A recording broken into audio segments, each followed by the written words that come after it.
Your journey with keto may sometimes be a little bit lacking in the actual fat department. Today, we're going to cover 5 of the top fats to boost your keto diet.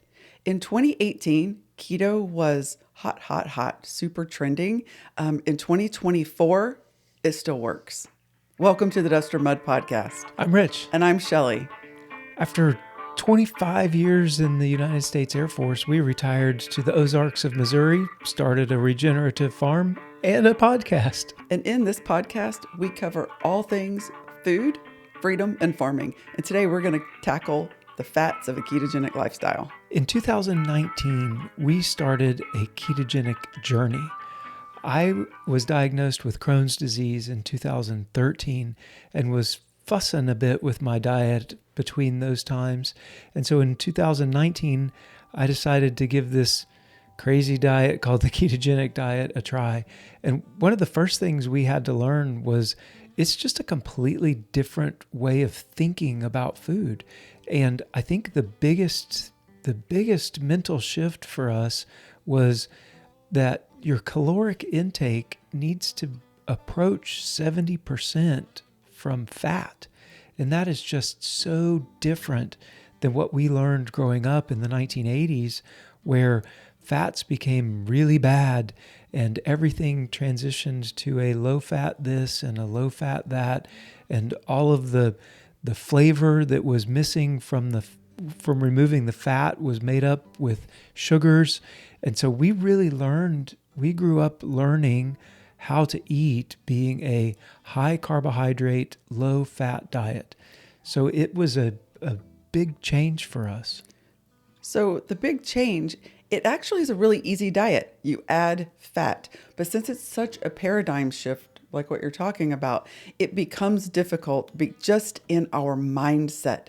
So if we can wrap our brains around the fact that this is really good for us, it's going to give us energy and it's going to make us more healthy, then it's really not hard to do. Let's get into some of those fats. One of the things that we learned as we were starting this ketogenic diet was really to focus on the day as a whole and not each individual meal as a standalone thing. So in the day as a whole, we tried to get 70% of our calories from fat, 20% or so of our calories from protein, and then the remaining 10% from carbohydrates. One of the ways that we helped us track that was we used the Carb Manager app, which we have talked about before in previous podcasts, but I wanted to bring it up again real quick. That is a great tool to track your macros as you go about your day. Yeah, and it does it as a daily total also. It makes a wrap around a ring, and as you fill in your daily intake, it then fills in the ring, and you try to fill up that ring as far as your fats are concerned. Right. So we mentioned that you want to hit 70% of your calories in fat and 20% in your proteins, and then the rest of it in a few carbohydrates. One of the most perfect foods that is out there is something that we're really fond of, and we grow a whole bunch of them here on this farm, and that's eggs. The incredible edible egg really is just that incredible whenever you're eating a ketogenic diet, because the numbers on an egg are almost perfect. With what are the percentages on that? Well, your total calories are somewhere, depending on the size of the egg, between 70 and 80 calories. And of those calories, right at 65% of them come from fat and 35% of them come from protein. They're basically negligible carbs in an egg. So you're almost at that 70-30 split that you're looking for a ketogenic diet. So the number one thing that you can do right off the bat is eat more eggs in your diet. Yeah, true. And we like to do that. Yeah. Because we have a lot of them. A ridiculous amount of them right now. That's okay. Y'all, I mean a lot. Okay, so let's carry on. Okay. Top 5 fats to add into your diet to get you to those ketogenic numbers. The first one, avocados, avocado oil. Avocados are awesome because the avocado itself is rich in vitamins. It has lots of fiber It has very few carbohydrates and a whole bunch of nutrition and high in fat. Yeah. And then the avocado oil, we use that. We do not use seed oils. Y'all know corns and canolas and peanuts and all of the other seed oils. Those are out of our diet completely. I recommend that you get them out of your diet too. So Highly inflammatory. in place of that, that's normally where we use avocado oil. It has a high smoke point, so it's good to cook with. And it also really doesn't have much of a flavor at all. So in those things where you would want to add oil that you don't really want the flavor from the oil, that's when we use avocado oil. The smoke point on avocado oil is 520 degrees. So you can get it nice and hot. You can do if you're sauteing something or really want to brown something, that's a perfect oil for doing that. So you bring up smoke point, and each oil has a temperature at which it literally starts to smoke. And at that temperature, the oil starts to break down. It breaks apart and it loses a lot of its nutritional value. And it also starts gaining some things that aren't really good for you. So we do pay attention to the smoke point of the different oils that we're cooking with. And we change, if we want a specific oil, we just adjust the way that we're cooking for that oil. Or if we want to cook at a specific temperature, then similarly, we will just pick an oil that goes with that temperature. Right. Thank you for that clarification. You're welcome. Coming in number 2 is coconut oil and MCT oil. These are 2 different oils, actually. I kind of thought they were the same. Turns out they're not. We learn something new every day. Coconut oil is just that. It is coconut oil. While coconut oil does have medium chain triglycerides in it, it isn't solely made up of that. If you want something that has a concentrated amount of MCTs, get actual MCT oil, the best quality that you can find. To make MCT oil, they heat up either coconut oil or a palm kernel oil. They heat it and cool it, and they separate out the medium chain triglycerides. So it becomes a different oil. MCT oil will stay liquid at room temperature, where most of the time in most of our rooms, coconut oil will become a solid. In warmer households, it may stay a liquid, but MCT oil will stay liquid. One of the key things that MCT oil can do for us whenever we're on a ketogenic journey is provide an enormous amount of energy. And the reason that it does that is because it hits your stomach and goes straight to your liver. And then what? Your liver then turns quickly, MCT oil quickly converts it into ketones. Exactly. And ketones are where we're getting our energy from when we're on a ketogenic diet. That's right. Shelley mentioned a high quality MCT oil. I will tell you that I don't know if it's Crohn's disease or just my stomach is a little bit sensitive, but low quality MCT oil does not do well with my stomach. I can only have it in very small amounts. Like if we do, say, 1 tablespoon in a bowl of yogurt or something, I will be fine. If that goes to 2 tablespoons, I will not be fine. Yeah, so make sure that whenever you do buy it, if you're getting a cheap brand of MCT oil at somewhere like Walmart or Costco or something, just know that if you try to add too much, it can give you digestive discomfort. Very discomfort. So beware of that. If you get a really high quality though, the ones when we've gotten, say, the Bulletproof brand, you can eat whatever amount pretty much that you want and it doesn't affect you. That one is called Brain Octane, the Bulletproof brand, and it does seem to do better with my stomach. It does much better. Yeah. Nuts and seeds are another great addition for fats in your diet. I have to be careful with specifically almonds. My body doesn't like them too well, but macadamia nuts are great. Flax seeds are good. Pecans are also very good. Pecans and macadamia nuts specifically are good because their carb count is low, but their fats are high.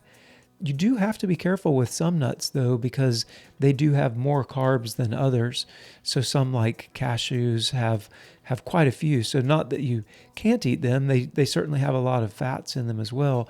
Just sort of be careful on your serving size if you're really trying to limit the carbs. The fourth kind of fat we want to cover is what I consider probably the number one fat, and that's butter and its best friend, ghee. Butter having a lower smoke point, you're going to want to use that in things that you're going to slow simmer with at a smoke point of 350 degrees. And ghee, on the other hand, since the milk particles have been removed from the butter and you really just have the shelf-stable fat remaining, it has a higher smoke point of 485 degrees. So you can just saute away with the ghee. Yeah. Big fans. Add such richness to your food, and it's very, very satisfying. Yeah. We used it a lot when we were starting out in our coffees in the morning, ghee specifically. And boy, it adds just a really, I don't know, nutty almost, just really nice flavor. Yeah, 2 tablespoons or 1 tablespoon of ghee in your coffee with a little whiskey blender. Not whiskey, like whisk. Don't put whiskey in your coffee in the mornings. That's bad.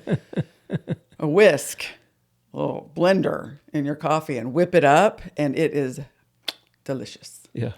Don't put whiskey in your coffee.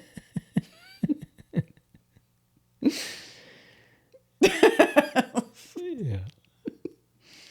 You're going to leave that in there, aren't you? Probably.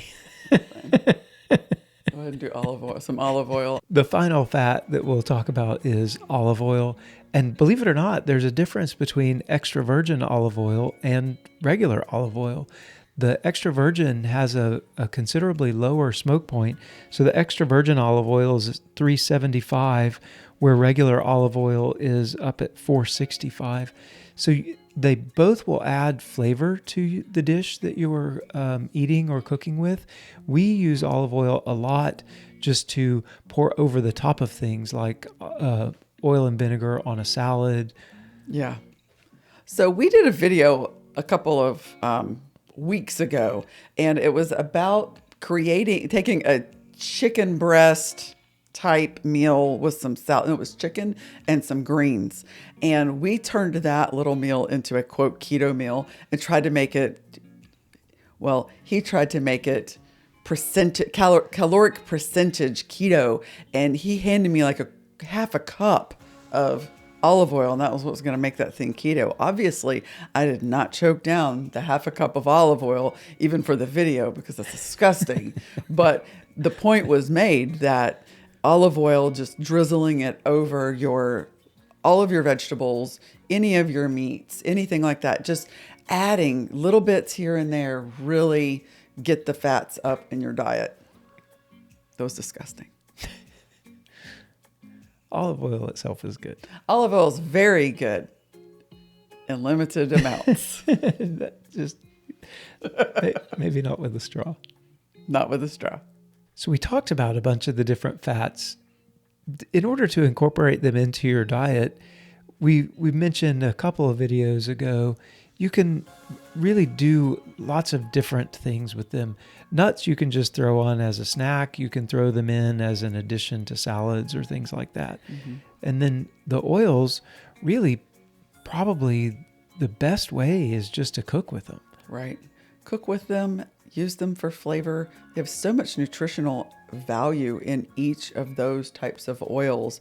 And just add it. Since we started talking about this again, every time I make things, I'm putting extra.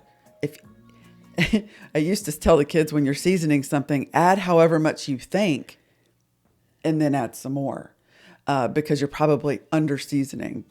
On safety side, whenever you're cooking with these oils and you're trying to be ketogenic, add as much as you think you need and then add some more. And then you're probably getting to that keto point. Another thing that we find is, we spent so many years, especially after things like ground beef or ground pork or sausage, you drain the fat. You make sure you drain the fat. Oh my goodness.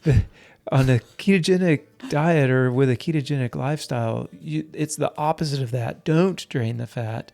Find a way to incorporate that fat into the meal, whether it's adding something in like a little bit of egg that will emulsify with the fat and turn it into more of a gravy. Like do something so that you hang on to that fat, and like Shelley says, probably even add a little bit more. One of the neat things about a ketogenic lifestyle is it's actually fairly budget friendly, in my opinion, because you can buy a lot of calories in a bottle. And that is what you're doing. You're trying to get 70% of your calories as fat.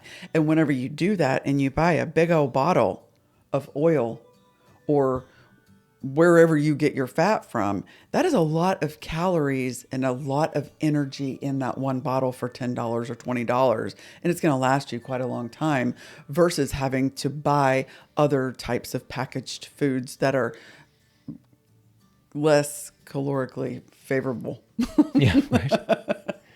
So it also is budget. It can be budget friendly. Yeah, true. This way of eating may seem and may feel very unconventional, or maybe even a little bit of go against the grain. But we encourage you to stay on your course and on your journey because you're deciding for you what's best for you. Yeah, and it is different. Like we absolutely understand that, and it's a complete paradigm shift in your thinking of what is healthy and what is not healthy. And especially when you look at the amount of fat that it takes in a day to get you to 70% of your calories as fat, the way we grew up, doesn't seem healthy. So it really does take a mindset shift in order to really embrace this lifestyle. So stay strong, add the fat, and remember to make that meal awesome and add some sauce. Sauce.